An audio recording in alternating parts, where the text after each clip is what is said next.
So I was just working up in New Mexico, and like we were filming around Los Alamos. Have you ever been to Los Alamos? No. And like, it's amazing that like people just haven't seen the laboratory, the current Los Alamos Research Laboratory, which is, you know, across the street from where Oppenheimer lived when he was doing the Manhattan Project, which was this boys' school that they kicked everyone out and all the scientists moved in, which was not in the film, which is quite interesting. Like Los Alamos, if you can ever go there and see the museums, and you know, it's just a fascinating place to see where they built that bomb.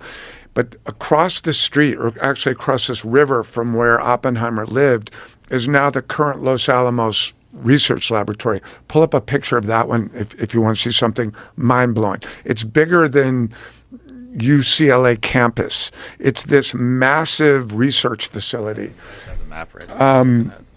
in Los Alamos, which, and you can't see half of it. It's supposedly a giant chunk of it is underground. It's completely armed. We would drive, there's a road, that road at the top there is this access road that we would drive every day to go up. There's a ski mountain above it.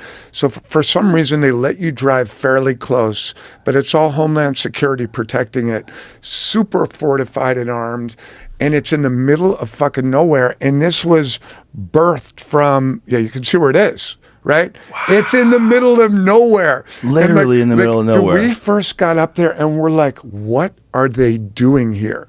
And like, everyone's like, well, it's digital warfare, it's nuclear maintenance, it's, you know, alien dissection. It is like forget Area 51. This place was like, you know, so if we're inventing shit, this is the kind of place we're inventing it. And we went out a couple of days to these, there's, you know, some restaurants and bars in the town of Los Alamos. And I'm like, if I'm China, I'm hiring hot girls, getting them to turn, and putting them as bartenders or cocktail waitresses, because all the scientists from Los Alamos just go there after work and get drunk. That's where everything's going down. Wow. Like you gotta like half of it's underground? Well, that's what they say. Like we'd be up on this mountain. This place. That's what it looks like. It's wow, it looks massive. Dope.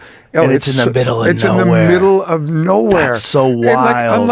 I try and start conversation. I'm like, guys, what do you know about Los Alamos? Jamie, what's that image to the left? It's got all the. I looked it up too. What is that? I don't know what it is. What the But they've fuck got like is they've got that? like the accelerators. You know, have you ever heard of like particle accelerators? I mean, I'm sure half your listeners know what this is. Yeah. But like this is was all started by Oppenheimer. Wow. It used to be a log cabin. No, that's the school. I think that's the school that they took over. They show a little bit of it. For all the scientists? Film. Yeah, it was such a crazy story, like how these scientists just moved into this school, kicked all the kids out under, you know, national security order, and the scientists moved in, and and like to your point, no one knew what anyone else was doing when they were building the bomb. So you're working on one part, I'm working on another. Our wives have no idea what's going on. We're going out and building the bomb all day and coming home and just like drinking. They all drank, and like, I think there was like a lot of wife swapping and weird shit going on too. They were just partying and building fucking nuclear bombs. Jesus. And now you go out there and see what this, and it's just like, I just want to know, what are we doing? How much does it cost? And who's in charge? And Los Alamos now, so if there is those systems, in my mind, if there was an alien ship found the government wanted, they're going to take it to Los Alamos. That's where they're going to take it. That's where they're going to dissect it. And whatever's going on out there is some deep and real shit. That's where Lazar worked. If you go from Wilbur and Orville Wright's invention of the aircraft, how long is the time period before someone drops a nuclear bomb out of one? How much time is between? Was it 60 years? Like, when was Wilbur and Orville's first flight? That's a great question. Because if you think of that, just think of like what an insane jump in technology from the very first airplane to dropping a nuclear bomb out of one. inside of a or lifetime. just dropping a bomb, right? Right. Like weaponizing. Yes, air flight. Weaponizing air flight and like. But a nuclear bomb. Yeah. Even more insane because of the technology involved. Just what a. 1902 is around when they credit them for flying. That was Kitty Hawk? Wow. I'm trying to find the I exact thought it was date. 1800s. Yeah, I did too. That seems late. 1902. That's crazy. So that's 45 years? Is that real? Right. About 40.